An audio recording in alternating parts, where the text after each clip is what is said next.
Hey, good morning to you. I hope you're doing well. I hope you're safe and healthy. I hope mentally you're doing well. I hope that you're figuring out how to navigate and to thrive as you're stuck at home. This morning, as I was reading my devotional, it mentioned the book of Habakkuk, and I think that's how you say it. And it sent me on this path to read more about this. This is a book that I've always have found as dry, as challenging. It's a book that I just really haven't got a lot out of in the past, but there's some stuff in this book that I realized today that is relevant to us in this moment right now, and so I'm going to unpack that for you. I hope that you find this helpful. Habakkuk is a prophet, and I'm just going to call him Hab from now on. He was a prophet, and he looked at his world. He said, everything around me is crashing down. Our world is a mess. No matter where I look, there's problems, and things aren't going right. His nation had made some decisions morally that had been impacting the lives of the people around him. They lived under a great threat. There was this army that was coming to destroy and to kill them, and so every single day they lived under this threat. Now, you and I, we can understand what that's like, right? We live under this threat right now, but it's a much different threat, but the idea is still the same. And so he complains to God about everything that he sees and what's happening. In fact, he even says, God, where are you in all this? And why are you allowing this to happen? And as he talks to God, he complains to God and says, hey man, my family that came before me didn't have to deal with this. So why do I have to deal with this? Maybe that's how you feel. He questions everything around him.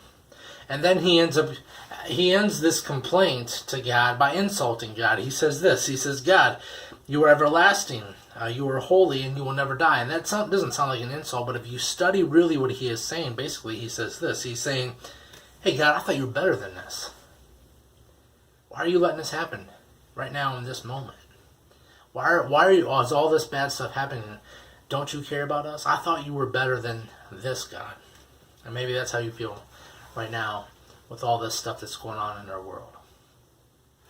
One of the things that I appreciated the most about Hab is this, that he's transparent, but he's comfortable enough to complain to God and be real. I don't know about you, but growing up, I always felt like I could never really truly tell God how I felt. That I had to kind of dance around my feelings. I had to be cautious. I had to be careful. I couldn't tell God the truth because I might hurt his feelings or God might get mad at me and send his wrath on me. But Hab's like, I'm not having that, man. My world is falling apart. I'm not happy. I don't like it. And I'm going to tell you, God, all about it. And I appreciate his honesty with his emotions and the things that he's dealing with in his life. And I really appreciate the fact that he doesn't hold anything back. He says, here's where I am. And I trust you and I believe you enough, God, that you can handle. Here's where I am, God. You can handle this, right? He believes that God can handle the good, the bad, and the ugly, that he can handle the truth. And I want you to be able to approach God the same way, with the good, the bad, the ugly, wherever you are in this moment, right? So what does this really mean for us? I hope that you can do just what I just said. That in times like this, let's be honest with God about how we feel, about what we're experiencing, and about what we see. How do we feel about this virus? How do we feel about the loss of income? How do we feel about being stuck in the house? How do we feel about the suffering, the pain, and the death? How do we feel about this season? How do we feel about what we are experiencing, what we see happening in our world? I think God is a big enough God to be able to deal with whatever it is that you have to deal with. Whatever it is you're going through. And one of the things that I really appreciate about Hab is this, that despite everything that's happening around him, despite how he feels, despite even his questioning, where are you, God? And even saying, hey, my family didn't have to deal with this, why do I have to?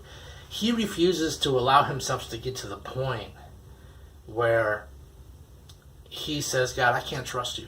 I can't believe in you. I can't follow you because of everything that I see and everything I feel. I think that's a very important point for you and me. Our world does seem at times like it's crashing down around us. It seems like we're in this weird season. There is lots of death. There is loss on all kinds of levels. It's easy to say, God, where are you? Why are you allowing this to happen? It's even easy to say, God, my family that came before me didn't have to deal with this, so why do I? But I would challenge you to not allow yourself to get to the point where you say, God, I can't trust you and believe in you despite everything that I see. Hab looked at his world. It was crashing down around him. There was lots of pain and suffering. There's lots of injustice. There was lots of things going on that he did not like or appreciate. But he said, I'm going to hold on to this hope, God, that you're going to make things better.